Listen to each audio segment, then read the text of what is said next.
સાધના ખાલી સાધના કરશો ને સેવા નહીં કરો, ખાલી સાધના કરશો ને સેવા નહીં કરો, સેલ્ફિશ સાધના કરશો તો પણ તમારો ગ્રોથ નહીં થાય કે મારે તો મારો મોક્ષ વાત કરવાની, બસ આપણે એમાં કરો, તમે આને હેલ્પ કરો ને ઓને હેલ્પ કરો ને આને. એવી રીતે સાધના સંભવ જ નથી. સમ્યક દર્શનના લક્ષણમાં કીધું છે કે સૌથી પહેલાં ભગવાનના માર્ગ, ભગવાનના વચન, ભગવાનના માર્ગમાં રહેલા ગુરુદેવો, સદગુરુઓ, સાધુ પરમાત્માઓ, એના ઉપર અતૂટ વિશ્વાસ, આસ્તિક્ય. ફર્સ્ટ કન્ડિશન ઓફ સમ્યક દર્શન. સેકન્ડ કન્ડિશન ઓફ સમ્યક દર્શન એટલે આ હું કહું ને પછી તમે કરો એમ નહીં. It should come from your inner self, natural. આ શ્રદ્ધા જે છે, તમારો આસ્તિક્ય છે, એ તમને અંદરથી શું છે, તમે પેદા થશો ત્યારથી એ આસ્તિક્ય આવી જશે. ઘણા બાળકો આમ તરત કરતા હોય, હજી તમે એને શીખવાડો ન શીખવાડો તો એ આમ કરતા હોય. સો આ એ સંસ્કાર લાવ્યા છે સમ્યક દર્શનના લક્ષણોના પૂર્વભવથી. એ જીવો એ જ રીતે આવે છે. એટલે એને હવે અહીંયાથી આગળ વધવાનું છે. આસ્તિક્ય આવી ગયું. બીજું અનુકંપા. તરત કોક દુઃખી જોઈએ કે એને થાય કે એનું દિલ દ્રવી ઉઠે. એ હેલ્પ કરી શકે ન કરી શકે અલગ વસ્તુ છે. દિલનું હલવું, અનુકંપન થવું અને પછી જે કંઈ કરી શકે એ કરે. અનુકંપા આ સમ્યક દર્શનનો સેકન્ડ લક્ષણ. સમ્યક દર્શનનું ત્રીજું લક્ષણ નિર્વેદ. એટલે એ એવું જીવન જીવે કે વેદનામાં મિનિમમ વેદના થાય એને. શરીરની વેદના, મનની વેદના, વિચારોની વેદના, વચનોની વેદના. નિર્વેદ દશા. સો ફર્સ્ટ ઇઝ આસ્તિક્ય, ભગવાનોના માર્ગ ઉપર. આ સમ્યક દર્શનના લક્ષણ. તમારી અંદર સમ્યક દર્શન છે કે નહીં, how to find out? If this is existing naturally without anybody telling you, તમારી અંદરથી અવાજ આવે, હા હું તો ભગવાન અને ભગવાનના વચનો સિવાય બીજું કંઈ નથી મારી લાઈફમાં, અને આ અંદરથી આવે, આ that means you are on સમ્યક દર્શન પાથ. સેકન્ડ, કોઈ પણ દુઃખી કે અજ્ઞાની અને દુઃખી, આ બે પ્રત્યે તમારી અંદર નેચરલ અનુકંપા આવે, દયાભાવ આવે. To be useful and helpful. તમને એમ દેખાય કે આ ભાઈ કંઈક ગોતી રહ્યા છે કે બેન ગોતી રહ્યા છે, તમે લેટ મી હેલ્પ હર. ને ઘણા લોકો જોયા કરે, આપણી પાસે આવશે તો કહેશું, બાકી જવા દો એને, હું શું કામ જાઉં એની પાસે. સો દેટ ઇઝ દુર્લક્ષણ ઓફ સમ્યક દર્શન. એટલે એને સમ્યક દર્શન નથી, મિથ્યાત્વ છે એમાં.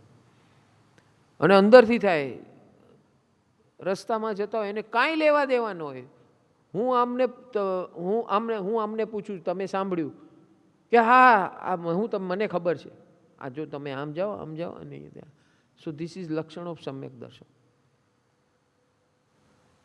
કાંઈ લેવા દેવા નથી, પણ તમે જો છો somebody struggling and somebody wants something, અને જેને એ પૂછે છે એની પાસે હજી એને ખબર નથી, શ્યોર નથી, તમે કહો આ મને ખબર છે, હું તમને બતાવું, જો આમ કરો અહીંયાથી આમ જાય, થઈ જશે. આવું તમારી સાથે મૂકી જાય કે મારી ગાડીમાં બેસો, હું તમને મૂકી જાઉં, તમારે એ સાઈડથી જાઉં, ના હું તમને ત્યાં મૂકીને હું પછી મારા કામે જઈશ. આવો આ ઉત્કૃષ્ટ. આવું મેં કર્યું છે હજારો વાર, લાખો વાર. અને when I am in that position, મારા માટે લોકો જંગલમાં 10-10, 20-20 કિલોમીટર એની ગાડીમાં મૂકીને ગયા છે. એટલી ત્યાં કોઈ ન મળે, ભોજ્યો ભાઈ ન મળે.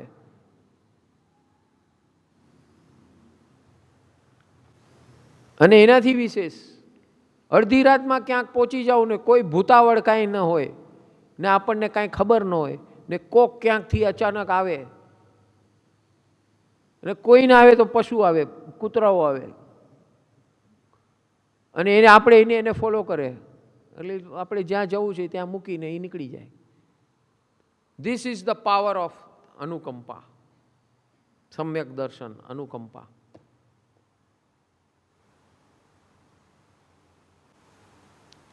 સો પહેલા આસ્તિક્યને કારણે અનુકંપા, દ્રઢ શ્રદ્ધા, બિનદાસ. And I have gone so many times without address also, વગર એડ્રેસે. અને આ તો નાની ઉંમરની 16 વર્ષની ઉંમરમાં હરકત કરી હતી મેં, 15 વર્ષની ઉંમરમાં કે નહીં 16 વર્ષની ઉંમરમાં એસએસસી પાસ થઈ ગયો હતો. ભુવનભાનુ મહારાજ સાહેબની શિબિર પિંડવાડામાં હતી, એ પિંડવાડામાં સેવા આપી. કુમારપાળભાઈ સાથે હતા અને એક જંકશન આવતું હતું, એ મને યાદ નથી કયું જંકશન, એટલે એ જંકશનથી એ લોકો બોમ્બે આવ્યા અને મારી સાથે કોચર પરિવાર હતો. કોચર પરિવારના 2 ભાઈઓ હતા, એક સિંગર હતા ને એક કવિ હતા. તો એ દોસ્તી થઈ ગઈ મારી સાથે, કારણ કે હું એ ભક્તિ કરતો હતો, ભક્તિ ગીત ગાતો હતો. મને કે આપ આવો મેરે સાથ, દોસ્તી થઈ ગઈ એની સાથે. આપણે તો નવરા નાઠા હતા ત્યારે, ચાલ્યો ગયો એના ઘરે. ખાલી એ જમાનામાં ટેલિગ્રામનો જમાનો હતો, બાપાને ટેલિગ્રામ કરી દીધો, હું દિલ્હી જાઉં છું. મારા બાપાએ ફોન કર્યો કુમારપાળને, આ તમારે ત્યાં મેં મોકલ્યો છે ને, આને દિલ્હી કેમ જવા દીધો તમે? તો કે મને એમ કે એને તમને કીધું હશે. કાંઈ વાંધો નહીં, આપણા ગ્રુપમાં જ છે, એ મારા ખાસ છે અને એને ત્યાં જ ગયો છે, એની સાથે જ ગયો છે, એટલે એમાં કોઈ ચિંતા કરતા નહીં, આવી જશે, એ તમારા ઘરે આવી જશે. અને હું ભાઈને કહી દઈશ કે એને ટ્રેનમાં બેસાડી દે એટલે તમારે મુંબઈ પહોંચી જશે. દિલ્હીથી દિલ્હી પહોંચ્યો, એને દિલ્હી દેખાડ્યું, પુરાની દિલ્હી, લાલ કિલ્લો છે એની સામે કઈ માર્કેટ છે, ચાંદની ચોક માર્કેટ છે, ત્યાં આપણું શ્વેતાંબર જૈન દેરાસર છે. ત્યાં એટલા ધન સંપન્ન લોકો હતા જેના ઘરે હું ગયો. 60-70 માણસનું જોઈન્ટ ફેમિલી એક સાથે એક બિલ્ડિંગમાં રહે. અને મારી લાઈફમાં ફર્સ્ટ ટાઈમ 12 જણા એક સાથે અવડા મોટા થાળમાં જમ્યા. મારી લાઈફમાં મેં પહેલી વાર આવો એક્સપિરિયન્સ કર્યો કે આવું પણ દુનિયા હોય. આપણા ગુજરાતીઓમાં તો આ કાંઈ, અને મુંબઈમાં તો આવું નઠોરા પોતાની થાળીમાંથી ખાતા હોય તો ઘણું. અહીંયા 12 જણ, હું તો જોતો રહી ગયો. આમ થાળી પથરાણી ને એટલે મને એમ કે કોક આવવાનું હશે ને બધા મહેમાનો હશે ને એ જમવાના છે. ભાઈઓ જેના સાથે ગયો તો ને એ કાંઈ ન બોલ્યા, પણ એના ભાઈઓ આવો આવો માસા, આવો માસા. એટલે આમ માસા એટલે તમે બહુ મોટા મહેમાન છો એમ, મારવાડીમાં માસા, આવો આવો. અચ્છા, પછી જે થાળીમાં બેઠા તો સૌથી પહેલાં થાળીની સાઈઝનો પાપડ આવ્યો.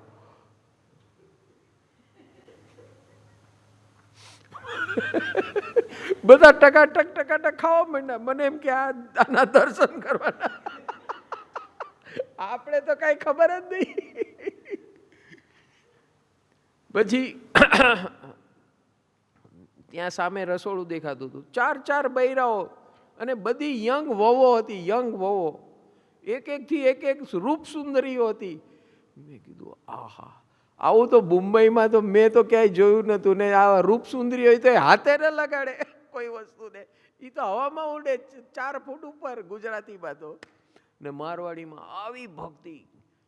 અને પછી હું તો ત્યાં એ ઘરમાં, ચાંદની ચોકવાળા ઘરમાં, એ બંગલામાં, જ્યાં સુધી એને મને આખું પુરાની દિલ્હી ન દેખાડી દીધું. પુરાની દિલ્હી, લાલ કિલ્લા, આ તે બધું, એ જમાનામાં હું 16 વર્ષનો હતો. મને લઈ જાય, ચલો અભી ઇધર જાતે હૈ, ઉધર જાતે હૈ, ઇધર જાતે. એ બધું મને એક સ્થાન ઉપર લઈ ખવડાવે, પીવડાવે, ફેરાવે. આપણને તો 16 વર્ષ કાંઈ ભાન પડે નહીં. પછી હું એટલું કહું કે અભી बम्बई में मैं आपको घुमाऊंगा. हाँ आएंगे तो घूमेंगे ना, अभी तो क्या है, हम लोग मित्र हो गए. तुम थोड़ी कविता लिखना, मैं थोड़ी लिखूंगा, आप गीत लिखना, आप बजा के मेरे को कैसेट भेजना, मैं आपको भेजूंगा. એ બધી આવી વાતો થતી હતી. કારણ કે બેઝ અમારો ફ્રેન્ડશીપનો એ હતો, ભક્તિનો. અને એ પોતે ભક્તિ ગીત લખતો હતો અને એનો ભાઈ ગાતો હતો. એ બે ભાઈઓ હતા અને આખા રાજસ્થાનમાં ફેમસ હતા. એ કે કાંઈ પણ ભક્તિ થાય તો કોચર બ્રધર્સ કરીને તો એ લોકોને બોલાવતા. દે વર પ્રોફેશનલ્સ, આપણે તો ભક્તવાળા હતા. દે વર પ્રોફેશનલ્સ. એમાંથી પણ એનું જ્યારે ઘરની અંદર જે આ સંસ્કૃતિ જોઈ, પાગલ થઈ ગયો. આઈ have never scene like this. 50 માણસ 1 કલાકમાં જમી લે, આવા થાળ લાગી જાય, 4 થાળ, 12 ચોકો 48 ને 4 બૈરાઓ બનાવે, પીરસે, બધું કરે. ને મેં પૂછ્યું, એ બહેનજી કો તો કે वो साथ में वो 4 है ना, वो साथ में 4 करेंगे, वो हमको सबको खिलाएंगे फिर वो खाना खाएंगे. तो कि इतने आदमी का ये 4 तो नहीं, उसके ऊपर हमारे माताजी है, एक એની ઉપર 4 માતાજીઓ ને 4 વહુઓ. હા, સુપરવિઝન લઈને કામ 4 આ કરે. અરે આ દ્રશ્ય જોઈને, મેકેનિઝમ જોઈ, મારી લાઈફમાં તો હું તો ન્યુક્લિયર ફેમિલીમાં મોટો થયો હતો. મેં મારા મા બાપને જોયા હતા, 40 સિસ્ટમમાં રહેતો હતો. હે, અને આવું દ્રશ્ય જિંદગીમાં ક્યારેય નહોતું જોયું.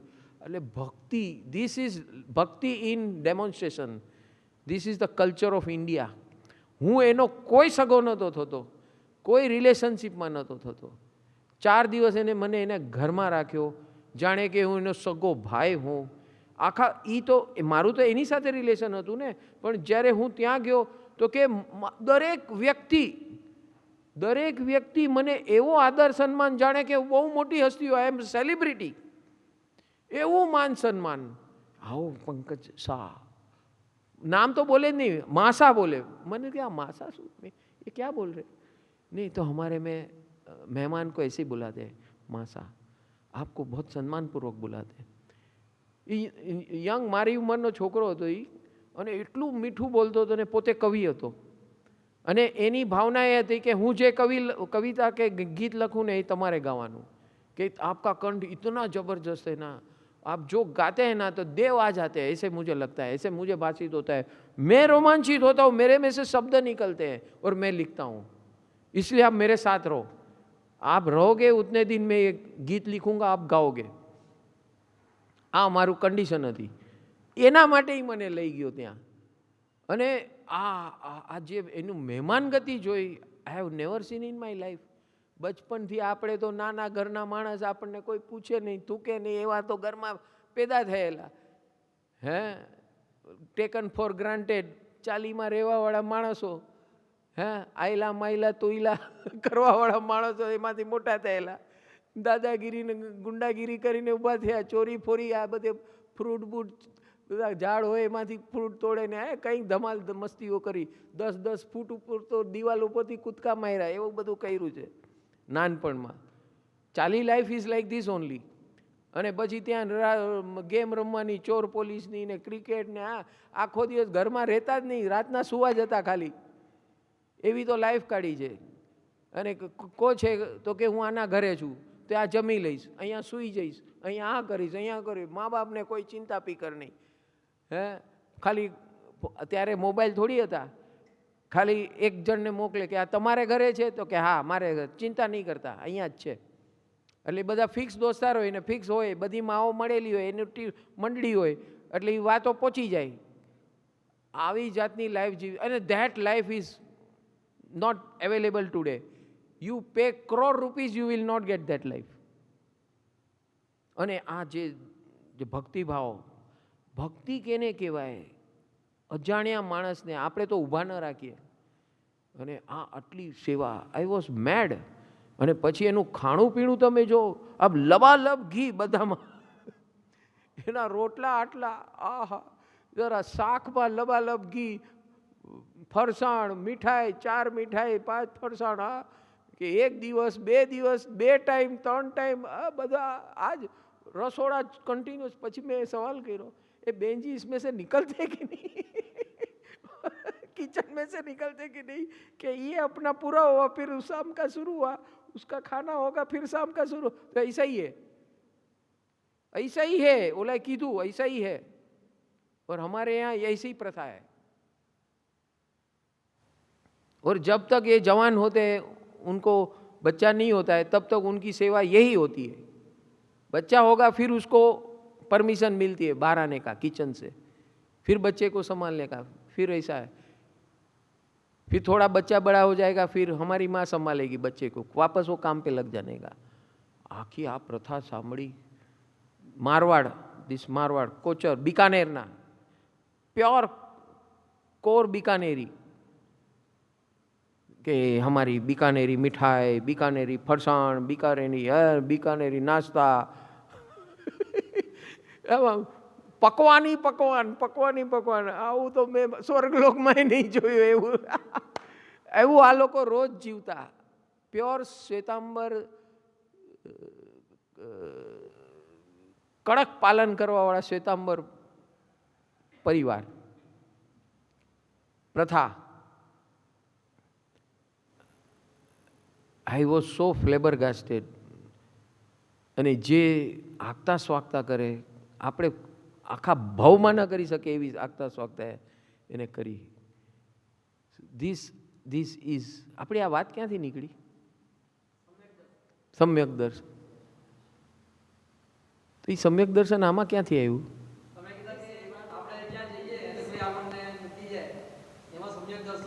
હા, અનુકંપા। This is અનુકંપા। અનુકંપાનું આ ચરમ સીમા અનુકંપા। સેવા અનુકંપા મીન્સ સેવા ભાવ। સો ધીસ ટાઈપ ઓફ સેવા, it is coming from hour India, rural India. હા, લિટરલી એ જ અતિથિ સમ વિભાગ આપણે ખાલી બોલીએ, આપણા ચોપડામાં હોય, અહીંયા લાઈવ છે, આ જોયો મેં મારી જીવનમાં, ત્યારથી મેં નક્કી કર્યું I will be also like this. મને કોઈ ન જાણ ન પીછાણ, એને હું ખવડાવીશ, આપણી જે શક્તિ હશે એવું કરીશ। એવી રીતે આઈ હેવ કલેક્ટેડ જ્યાં જ્યાં ગુણો જોઈએ ને ત્યાંથી કે આવું હું કરીશ। આજે પરમ સુખમાં તમને જે ટોપ ગ્રેડ દેખાય છે, anything lower grade, everything top grade, because it is all collected by my experiences.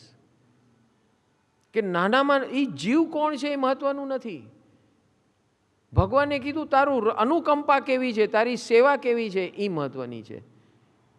અને તું જે આ કરીશ ને, તારું જીવન તો એકદમ સરળ થઈ જશે, ક્યાંય અંતરાય બંતરાય નડશે નહીં। સેવા ઇઝ ધેટ માધ્યમ where your life will become મસ્કા સ્મૂધ। હા, તે કરેલા હશે અંતરાયો એના પહેલાંના, એ જરૂર આવશે, પણ આ કરેલું પુણ્ય છે એ તારો રસ્તો ક્લિયર કરી દેશે। नमस्कार। परम सुख total wellness scientific life counselling online global Gurukul में आपका हार्दिक स्वागत है। मैं पंकज भाई बोल रहा हूँ। हमारे इस डे टू डे लाइफ के अंदर फोन एडिक्शन ये सबसे बड़ा दूषण एंटर हो चुका है। सुबह उठते ही फोन में हम देखकर नोटिफिकेशन देखते हैं, आंख खुलने के साथ, और वो नोटिफिकेशन हमारे जीवन के क्रम को तय करता है, हमारे सुख दुख को तय करता है, हमारी खुशी और परेशानी को तय करता है। ये बहुत खतरनाक चीज है, क्योंकि सुबह उठकर अगर हम नोटिफिकेशन देखें और उसमें कोई मायूस खबर हो तो हम मायूस हो जाते हैं, वो हमारा मूड कंट्रोलर बन जाता है। तो ये बहुत खतरनाक चीज है। लाइक्स आया तो हैप्पी हो गए, डिसलाइक्स आया तो एंजाइटी हो गई। ये हमारी डोपामाइन ट्रैप है। तो इससे बाहर कैसे निकाला जा सकता है? सुबह के 2 घंटे और सोने के पहले 2 घंटे ये हमें मोबाइल से दूर रहना है, सोशल मीडिया से दूर रहना है। ये उसका उपाय है, लेकिन सिर्फ ये एक ही उपाय से काम नहीं चलेगा। हम आपको बायो में हमारी सोशल मीडिया की सारी लिंक्स दे रहे हैं, जिसके माध्यम से आप हमारे साथ VIP व्हाट्सएप से ज्वाइन होंगे, उस पर क्लिक करके ज्वाइन हो जाइए और वहां से हम आपको आगे का रास्ता बताएंगे। Physical wellness, mental wellness, relationship and family wellness, financial wellness, spirituality and mantra yoga. Thank you. God bless.